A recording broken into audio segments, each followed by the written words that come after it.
लिखने से पढ़ाई हो जाएगा। अनुवाद का आशय स्पष्ट कीजिए, अनुवाद के प्रकार लिखिए या अनुवाद की परिभाषा लिखिए तथा स्वरूप और उद्देश्य समझाइए। तो पहले हम लोगों ने अनुवाद की परिभाषा पिछले वीडियो में अपलोड कर दिया है, यदि आपने नहीं देखा है तो जाकर देख लें। यहाँ पे हम अनुवाद के स्वरूप और अनुवाद के प्रकार के बारे में बात करेंगे और देखेंगे स्वरूप और उद्देश्य। अनुवाद का स्वरूप।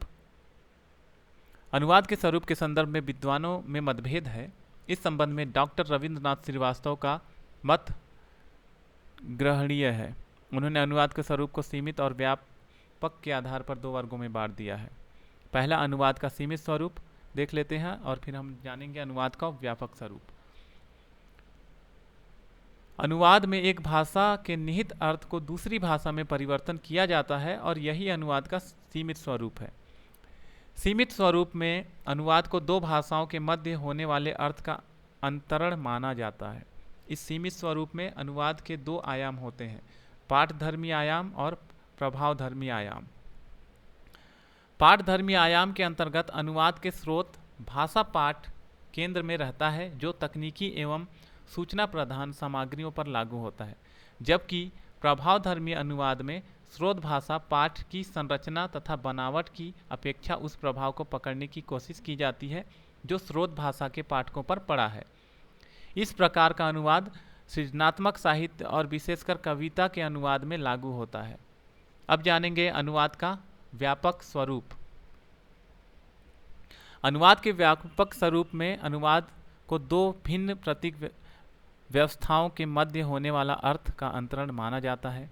ये प्रतीकांतरण तीन वर्गों में बांटे गए हैं। पहला अंतःभाषिक अनुवाद, दूसरा अंतर्भाषिक अनुवाद और तीसरा अंतर प्रतीकात्मक अनुवाद। अंतःभाषिक अनुवाद में हम एक भाषा को दो भिन्न प्रतीकों के मध्य अनुवाद करते हैं।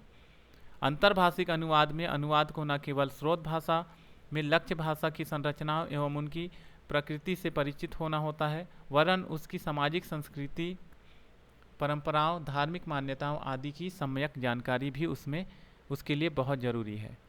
अंतर प्रतीकात्मक अनुवाद में प्रतीक एक का संबंध तो भाषा से ही होता है, जबकि प्रतीक दो का संबंध किसी दृश्य माध्यम से होता है। अब हम जानेंगे अनुवाद का उद्देश्य।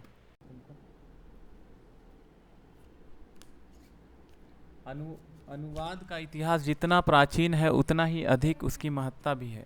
वर्तमान समय में अनुवाद का महत्व प्रौद्योगिकी, विज्ञान और तकनीकी की भांति अत्यधिक मूल्यवान हो गया है। अनुवाद के मुख्य रूप से तीन उद्देश्य माने जाते हैं। पहला, दूसरी भाषा यानी स्रोत भाषा, दूसरी भाषा के साहित्य से अपनी भाषा यानी लक्ष्य भाषा के साहित्य को समृद्ध करना। दूसरी भाषाओं की शैलियों, मुहावरों, दार्शनिक तथ्यों, वैज्ञानिक एवं तकनीकी ज्ञान को प्राप्त करना। इसका तीसरा उद्देश्य है विचारों का विनिमय करना। अब हम जानेंगे अनुवाद के प्रकार।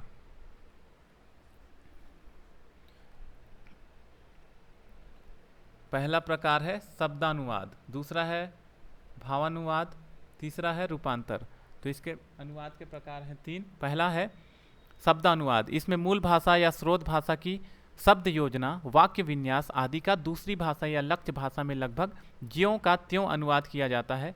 इसे शाब्दिक अनुवाद कहते हैं। दूसरा है भावानुवाद। इसमें मूल भाषा या स्रोत भाषा की शब्द योजना, वाक्य विन्यास आदि को दृष्टि में न रखकर शब्दों एवं वाक्यों में निहित मूल भाव पर विशेष ध्यान दिया जाता है और अनुवाद किया जाता है। इसे छायानुवाद भी कहते हैं। तीसरा है रूपांतर। इसमें अनुवादक मूल भाषा या स्रोत भाषा के समस्त कथन को दूसरी भाषा या लक्ष्य भाषा में अनुदित करने के लिए उसमें यथेष्ट परिवर्तन कर देते हैं। इस प्रकार रूपांतर करते समय अनुवादक की व्यक्तिगत रुचि हावी हो जाती है। तो इस वीडियो में हम लोगों ने देखा अनुवाद का आशय स्पष्ट कीजिए, अनुवाद के प्रकार, अनुवाद का स्वरूप और उद्देश्य। और मैंने जैसे ही बताया अनुवाद की परिभाषा के लिए हमने वीडियो पहले अपलोड कर दिया गया है, उस वीडियो में आप जाकर अनुवाद की परिभाषा देख सकते हैं। तो इस तरह से आपका यह प्रश्न भी कंप्लीट होता है। आपको यह वीडियो कैसा लगा कमेंट करके हमें ज़रूर बताएं। इसी तरह की अन्य वीडियो को देखने के लिए आप हमें फॉलो कर सकते हैं। धन्यवाद।